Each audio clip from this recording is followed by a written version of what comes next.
Well, I want to start by saying thank you for giving me a chance to give you a quick report in the garden from Pacific Fertilizer Company and how it works out with us. To say the least, you guys done a great job. I love the layout. Everything looks good. It's beautiful laid out. The only difference is the quality of the soil that we can see in comparison to how we grow. So I start by saying just a big factor on the fertilizer that's out in the market. It doesn't normally handle the leaves to grow. For example, here, when it gets bigger, they start burning and they don't produce the same quality of food. And this would be a good example. We'd revitalize the soil, kind of dig a little deeper into the roots, go deeper down in there, get next to the root structure, and then give it some fertilizer concentrated so it can have these plants starting to perform, so you can trust the food based on the way the sun grows. But right now, it's a challenge, as in some of the areas of the soil may not accommodate the part of the plant. And that's where you have inconsistency, as in some leaves are green, some are not. The plant's struggling to adjust to the temperature at the rate of the growing rate.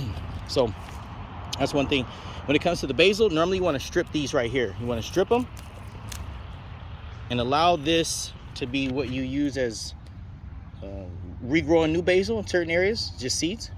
But you need to strip that because it puts too much emphasis on the end of here. And that's normally like a plant manager. More of my role on how I know plants, but that's the difference between giving this plant a chance to regrow or it's going to stun its growth. As in, you won't be able to cut the basil, package it, give it to the community on eating sweet basil leaves. But I do love the fact that you guys have seedlings already going. Same scenario over here.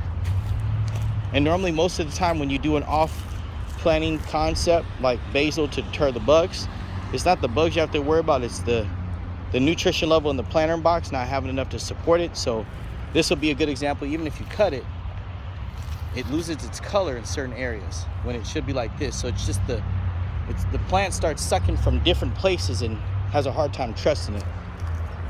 But this, we're going to kind of move on here. So strawberries, a little challenging. You're going to need a lot more nutrients to have each flower bloom.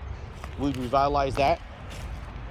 Everything looks beautiful here. So normally the kind of fertilizer or compost you're using accommodates this type of structure. Not sure how long it'll take, but these guys should be blooming constantly, back to back to back to back, instead of really long growing, long stems, and then the flowers aren't blooming properly, as in the time window.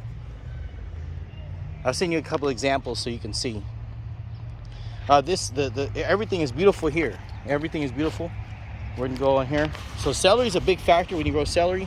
Celery doesn't grow like the store unless it trusts the soil. So although this is good, just tasting it, I can tell that it's having a hard time growing. Or maybe this is parsley. Yes, it's parsley actually. Parsley, and it looks like celery in the middle. Celery's having a harder time growing, and the parsley's a little struggle. So you're gonna have these guys use more nutrients than these guys over here. Beautiful structure. Love everything you guys have going here. It's just the type of soil. And then normally during the day, this is a problem where this won't grow right. Only because it doesn't have enough nutrients and it needs a natural sun. It needs to take this thing off. This thing is normally for folks that use a lot of compost, but when you use natural sun, it heats up the soil, makes this thing grow faster, and you just get to wash it down properly, but you can't really get bugs off of it. And normally if you're growing broccoli, it needs to have a place that it can trust. The root depth needs to be like 3 feet. So sometimes these type of plants, depending on how deep it goes, may not be the best choice. And then kind of going down the list here, we want to change all this up.